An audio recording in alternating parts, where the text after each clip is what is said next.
Mare? Nay, di ba yan yung dati mo kaklase na nambuli sa'yo? Oo anak, ba't nandito yan? Mare, alam mo, ilang years na tayo hindi nagkikita. Wala pa rin nagbago sa'yo, no? Mukha ka pa rin zombie. Hindi ka na nag-glow up. Oo nga, Mare. Wala pa rin nagbago. Masama pa rin ugali mo. At least, maganda ako. Che. Oh, Nay, gising ka pa din. Kaya ka nagkaka-eyebags eh. Ay, naku anak. Alam mo, ang dami ko trabaho, diba? Tapos, hindi din ako nakakatulog na maayos. Ano, Nay? Tatanggapin mo na lang ba yung sinabi ng kaklase mo, ha? Kailangan mo ng glow up, Nay. O, eto, Nay. Mag-take ka na itong Nighty Bright ng New Moon. Sure ka bang mag-glow up ako dito, anak? Oo, Nay. Mag-take ka lang niya ng 1 to 2 capsules bago ka matulog for a quality sleep, which is important for steady energy, focus, and productivity. Meron tong ashwagandha at collagen na nakaka-help sa stress at repair na skin. Road to glowing skin na talaga. Ay, sana mag-glow up na ako.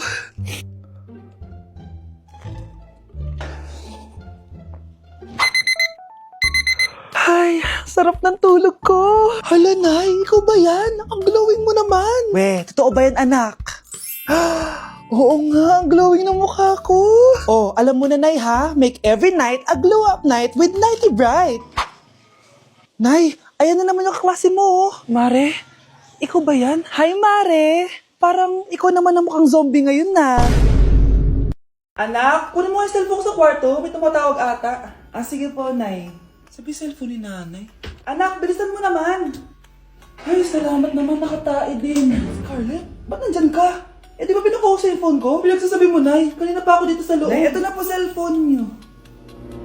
Sino yan, Nay? Bakit kamukha ko? Teka lang, bakit dalawa kayong Scarlett? Nananaginip pa ako? Ah, Nay, ako yung totoong Scarlett. Ha? Sinungaling! Ako to, Nay, ang totoong Scarlett. Sandali nga! Hindi na ako tutuwa sa inyong dalawa, ha? Isa lang ang solusyon dito. Magtatanong ako at kung sino makasagot ng tama, siya ang totoong Scarlett. Unang tanong, saan ako may balat? Balat? Ah, Nay! Sa puwet! Nay! Sa kifi. Tama! Kifi. Ha? Totoo ba, Nay? O, diba, alam ko. Susunod na tanong. Ano ang timbang ko? Mukha kang 100 kilos, Nay. 75 kilos? Tama! 75 kilos! Yes! Huling tanong. Ano ang birthday ko? Birthday?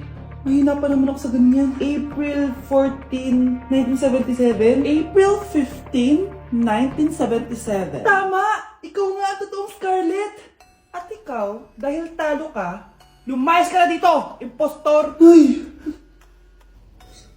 Sino ba kasing Scarlett na yun? Bakit kamukha ko siya? Anak, kilalang kilala mo talaga ako, no? Siyempre naman, Nay. Anak mo ko eh. Worth it lahat ng pagpaparetoke ko dahil sinira mo ang mukha ko noon. Ngayong napaniwala na kita, gaganti na ako sa'yo. Ikinalulungkot ko pero hindi na siya makakita. Masyado nang malala ang damage sa mata niya. Mahal, hindi tayo susuko ha? Gagaling ka. Mahal, huwag ka na magpa-stress. Ginawa naman natin lahat, diba? Mahal, magpahinga ka muna dito ha? Luto lang ako ng pagkain. Hi, Ramon. Rosa, bakit nandito ka? Balita ako, wala nang pag-asang makakita yung asawa mo. Ibig sabihin, magagawa na natin lahat ng gusto natin. Shh! Huwag kang maingay. Masisira plano natin. Sinasabi ko na nga ba, may pinaplano kay ni Rosa. Mahal, kain ka na na ito paborito mo. At talagang hinahayaan mo lang dito si Rosa, ha?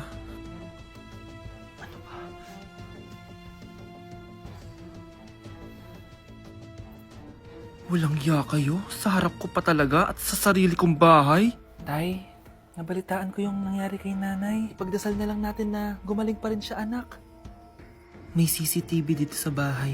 Kailangan kong makuha yung mga files na yun. Nay? Nay? Nakakakita ka? Anak, please. Huwag mo muna sasabihin kahit kanino na nakakakita na ako. Nay, akala ko ba bulag ka na? Matagal na akong gumaling, anak.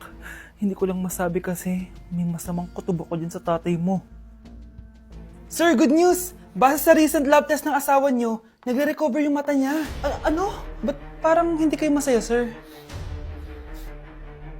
Uy, Mare, may field trip kasi yung anak mo. Kailangan ng pirma ng parents. Rosa, sumagot ka. Kapag pinirmahan mo to, akin na lahat ng mga kayamanan mo. Oh, pirmahan mo na. Tita, wala naman ako field trip ah.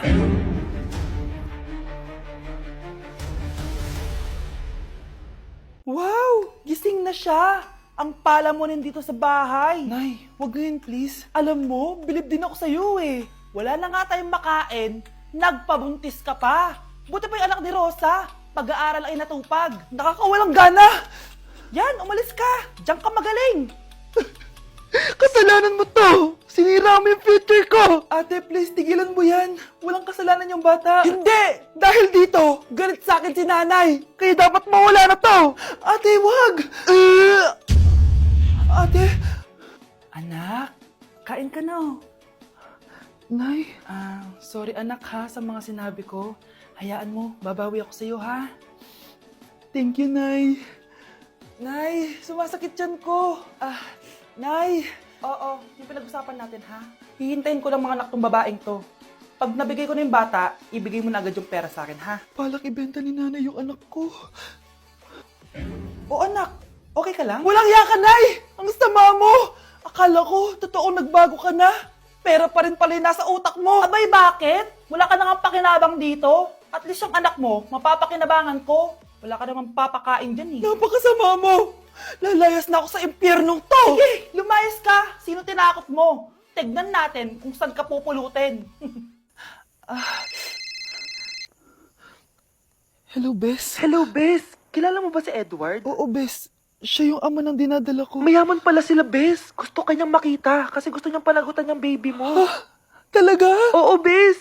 Ito na yun, Bes. Bes, hindi mo na kailangan magtiis na nanay mo. Hindi pwedeng anak ko lang ang makikinabang sa yaman ng lalaking yun. Dapat ako din. Hi, classmates! Ako nga pala si Ashley, ang pinakamayaman at sobrang ganda niyong kaklase. Hi, Ashley! Pwede ba tayo maging friends? Ay, sorry, di ako nakikipagkaibigan sa ganyang muka. Ew! Sumanong ugali nito. At least maganda ako. Eh, ikaw? Pangit ba talaga ako? Uy, Scarlett! Sabay na tayo kumain ng lunch. Sure! Saan? Ako na lang sabay mo kumain. Huwag na si Scarlett. Ako na bahala sa lunch mo for the whole year.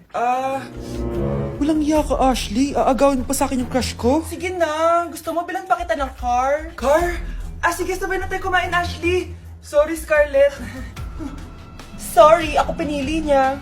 Eat well sa'yo, Bes, payag ka ba nun? Inagawan ka ni Ashley? Ano bang magagawa ko, Bes? Kailangan ko maging blooming. Hay naku, madali lang isagot dyan. Try mo tong Garnier Vitamin C Serum. Baka ito rin the right one for you at hindi yung crush mo. Tama ka dyan, Bes.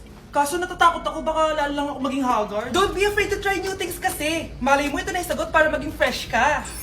Sabi mo yan na.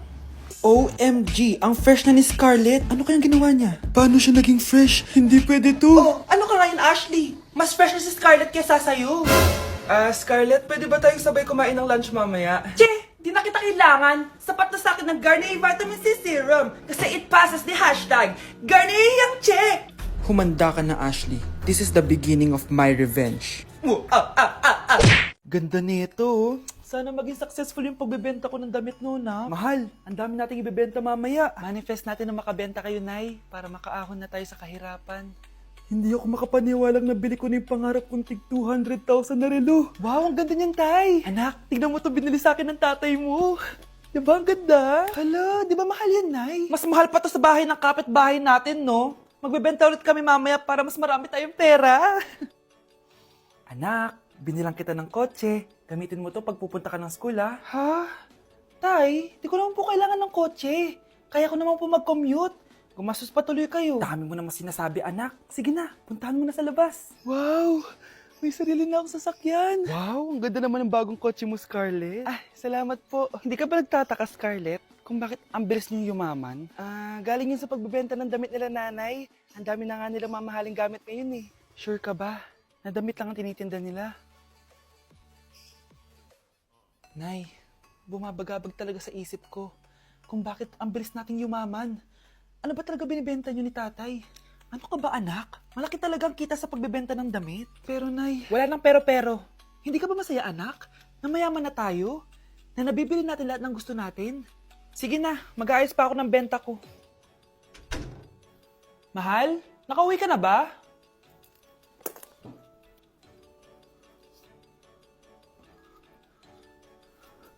Ano ba talagang laman neto? Nagbebenta sila ng laman loob ng tao. Wow, sobrang ganda, mahal. Buti naman nagustuhan mo, mahal. Nga pala, kinuha ko na yung laman loob ng kapitbahay natin. Si Rosa? Malaking pera na naman to. Mahal, hindi dapat malaman ni Scarlett to, ha? Ano yun? Nasaan yung ledger? Nandito lang yung kanina. Ba't mo winala yung ledger, mahal? Nandun lahat ng mga sikreto natin. Sinong tao dyan? Nay, sorry. Napagastos ka pa tuloy sa pagpapa-hospital sa akin. Ano ka ba, anak? Nawala na nga sa akin yung kuya mo, di ba? Ayoko namang mawala ka din sa akin. Hello po, good morning. Dok, ano po balita? Makakalabas na po ba si Scarlett bukas? Ma'am, may good news po ako. Pwede na po lumabas si Scarlett bukas. Salamat sa Diyos! Hindi na ako magiging pabayang ina. Ayoko na maulit yung nangyari sa kuya mo. Nay, ano pala nangyari kay kuya? Hindi mo pa nakakwento sa akin yun. Ha? Bata pa yung kuya mo, anak, nung nawala ko siya sa palengke. Mare, magkano tong sitaw? 50 na lang sa'yo, Mare. Ang mahal naman, Mare. Pwedeng 20 na lang to. Mga laruan ba yun? Ang ganda nun na. O siya, sige na, kumare naman kita eh. Ayun yung gusto ko sa'yo eh. Tara na, anak. Anak, anong lugar na to? Nasaan yung batang yun? Nasaan na si nanay? Nay! Anak! Ate, may nakita po kayong bata dito? Ay, wala po akong nakita eh. Nasaan na ba yun? Anak! Simula noon, hindi ko na nakita yung kuya mo, Scarlett.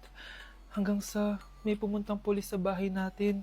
Ang sabi nila, patay na daw siya. Grabe naman yung nangyari kay Kuya, Nay. Ang lungkot naman po pala nung nangyari sa kuya ni Scarlett. Sige na po, ma'am. Kailangan ko pa po bisitahin yung mga ibang pasyente. Sige po, Dok. Salamat po. Anak, ang importante, makakauwi ka na bukas. Opo, Nay. Makakapag-thirst trap na ako ulit.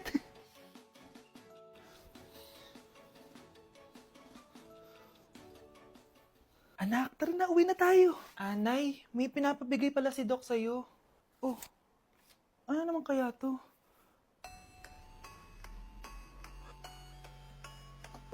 Paano nangyari yun?